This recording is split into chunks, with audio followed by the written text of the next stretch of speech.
Hi, welcome back to International Trade Decode with me, Swati Panji, Principal Consultant at Sriya Enterprise, a trade finance and FEMA advisory and trading firm. So today we are going to discuss about something which is maybe at the start you might think this is nothing with reference to international trade. Well, I'm going to discuss about 3 C's: communication, coordinations and compliance. A very generic topic but a very important topic.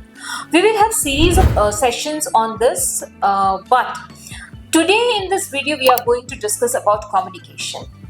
Well, communication for most of us is कैसे बात करना है, किससे बात करना है, etc.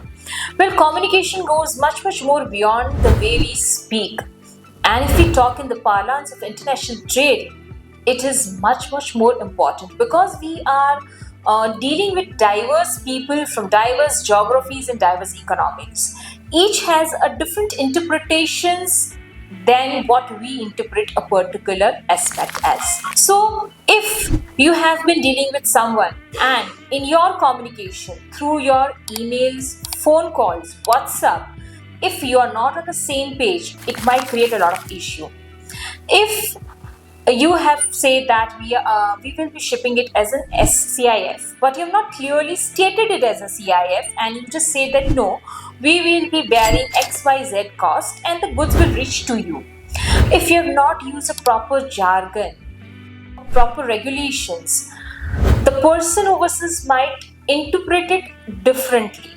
And then there will be issues. The communication is also very important for FEMA. Most of the time people come to me and say that I'm not able to recover or get my payment for the exports that I have done. Well, obviously, as you all know, we might have to write it off. It is easy to write it off in your accounts, but it is difficult to write it off in FEMA. Why? Because people will come up and say हम लोगों ने बहुत phone calls किए, हम लोगों ने बहुत ज़्यादा WhatsApp किया. Well, how are you going to prove that आपने बहुत सारे phone calls किए to RBI when you go for their approval for write-off? So जो लिखा जाता है वही पढ़ा जाता है. That means whatever you clearly communicate in writing is what is admissible under regulations. And in writing also you have to be very clear about what you want to communicate, what you want to follow. So in case if you have not received the payments, what are the efforts that you have done? Have you communicated properly, repeatedly with your buyers? Have you communicated with your chamber? Have you communicated with the overseas embassy? Well, all of this comes under communication. The second aspect is, if you have had any issues with the non-compliances or the documentations, most of the time we have closed the deal but we forgot to ensure that whatever has been discussed in the deal have been properly captured in the documentations.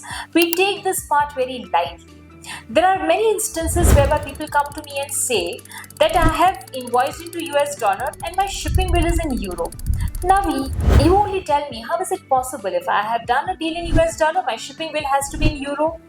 There are instances whereby people come up and say that I have invoiced in CIF, I have agreed with my buyer on FOB terms and my shipping bill has FOB. Obviously, you'll have problems in closing the shipping bills with the banks because the data on your invoice and the data in the shipping bill does not tally. So communication is an important keyword.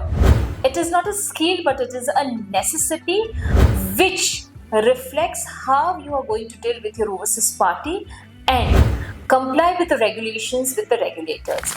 So don't take communications as lightly as we take. It is very important pillar.